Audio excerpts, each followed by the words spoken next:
Hello friends, welcome back to my channel প্রিয়ার রান্নাঘরে তোমাদের সবাইকে স্বাগত।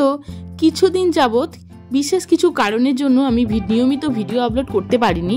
আজকে আবারও একটা মজাদার রেসিপি নিয়ে তোমাদের সামনে হাজির হয়েছি। আজ আমি তোমাদের বানিয়ে দেখাবো স্কুল টিফিনে যেমন নিয়ে যেতাম ছোটবেলায় আলু চাউমিন।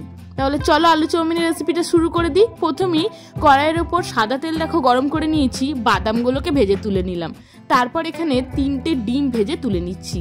এই আলু দিয়ে যে স্পেশাল চাউমিনটা সেটার মধ্যে কিন্তু তখন ডিম দিত না, ডিম ছাড়াই বানিয়ে দিত। যেহেতু আমরা স্কুল টিফিনেতে নিয়ে যেতাম, মাঝে মধ্যে মায়েদের কাছে বায়না করলে হয়তো মাসে 1 দিন বা মাসে 2 দিন এই চাউমিনটা আমাদের বানিয়ে দেওয়া হতো।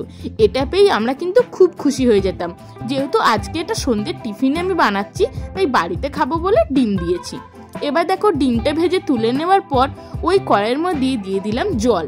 জলটা খুব ভালো করে গরম হতে দেবো। আর জলের মধ্যে দিয়ে দিলাম নুন দিয়ে জলটা খুব ভালো করে যখন গরম করে নেব, তারপর আমরা এখানে চাউমিনটা সেদ্ধ করতে দিচ্ছি।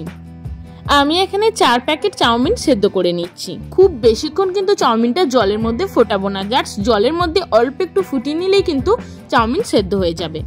এখন আমরা যতই কেন এগ নুডলস, হাক্কা চাউমিন খাই, আমাদের সেই ছোট্টবেলাকার মায়ের হাতে এই আলু চাউমিন খেতে কিন্তু আমরা সবাই খুব ভালোবাসতাম। তোমরা কারা কারা এইভাবে আলু চাউমিনটা খেতে ভালোবাসো আমাকে কিন্তু কমেন্ট সেকশনে জানিও। এদিকে দেখো কথা বলতে বলতে চাউমিনটা কিন্তু সেদ্ধ হয়ে গেছে। এবার চাউমিনটাকে জল ঝরিয়ে ঠান্ডা জলে ধুয়ে খুব ভালো করে রেখে দেবো। চাউমিনটাকে জল ঝরিয়ে ঠান্ডা জলে ধুয়ে নিয়ে অল্প একটু সাদা তেল মাখিয়ে রেখে দিয়েছি। এবার কড়াই ভালো করে পরিষ্কার করে নিয়ে আরও খানিকটা সাদা তেল এখানে গরম করে নিচ্ছি। তেলটা খুব ভালো করে গরম হয়ে গেলে এর মধ্যে পেঁয়াজটাকে ভেজে নিচ্ছি। 3টে মিডিয়াম সাইজের পেঁয়াজ এখানে আমি ইউজ করেছি, লম্বা লম্বা করে কেটে নিয়েছি। পেঁয়াজটাকে এবার আমরা খুব ভালো করে ভেজে নেব। চাউমিনের যে পেঁয়াজটা ভাজা হয়, পেঁয়াজটা কিন্তু খুব কড়া করে ভাজলে হবে না, একটু কাঁচা কাঁচা থাকলে খেতে বেশ ভালো লাগে। কিছুক্ষণ নাড়াচাড়া করে আমরা পেঁয়াজটাকে ভেজে নিচ্ছি। তারপর আমরা একে একে আলুগুলো ভেজে নেব।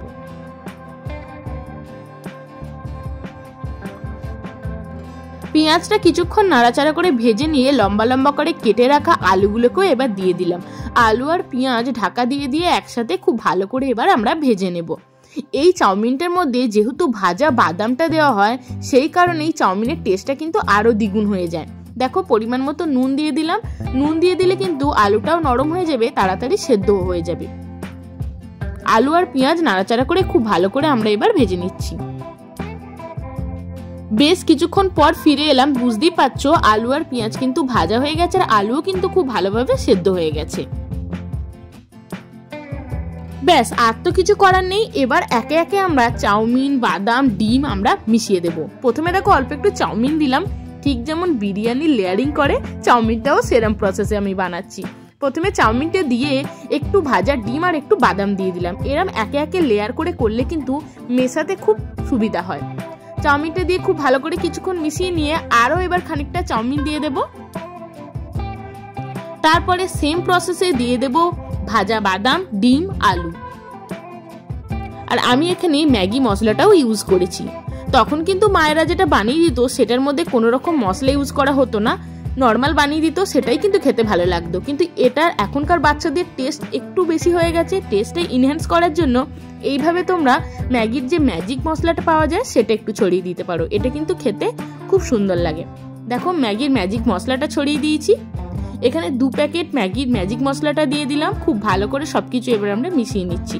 যদি গোলমরিচ গুঁড়ো থাকে, অল্প একটু যারা ঝাল পছন্দ করে গোলমরিচ গুঁড়োটাও এখানে তোমরা দিতে পারো। এবার দিয়ে দিচ্ছি অল্প একটু সস। আমি এখানে টমেটো সস দিলাম।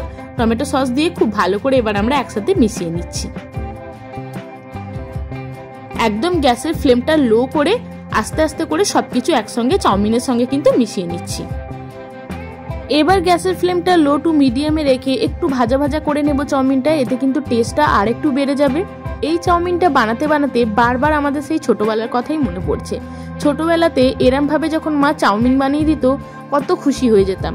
না ছিল তখন কোনো রেস্টুরেন্ট স্টাইল চাউমিন, না ছিল কোনো হাক্কা নুডল, না কোনো স্ট্রিট স্টাইল চাউমিন। এই চাউমিনটাই যেন আমাদের কাছে একদম মূল্যবান ছিল। এই চাউমিনটা যেদিন বাড়িতে বানানো হতো বা মা যেদিন বলতো আজকে থেকে স্কুলে আলু চাউমিন বানিয়ে দেবো, একদম মনটা খুশি হয়ে যেত। দেখো চাউমিন আমার একদম কিন্তু রেডি হয়ে গেছে। আমার এখনো ভয়েস দিতে দিতে জিভে জল আসছে। তোমাদের এই চাউমিনটা কেমন লাগে আমাকে কিন্তু অবশ্যই জানিও। রেডি হয়ে গেছে ঘরোয়া পদ্ধতিতে আলু চিনেবাদাম দিয়ে আলু চাউমিন। এটা গরম গরম সার্ভ করে দিয়েছি। যে কোনো দিন সকালে ব্রেকফাস্টে বা রাতের ডিনারে এটা বানিয়ে তোমরা অবশ্যই খেতে পারবে। রেসিপিটা কেমন লাগলো অবশ্যই জানাবে। ভালো লাগলে লাইক করবে, ফ্রেন্ডস ফ্যামিলির সঙ্গে অনেক শেয়ার করবে। তাহলে আজ আসি, সবাই খুব ভালো থেকো।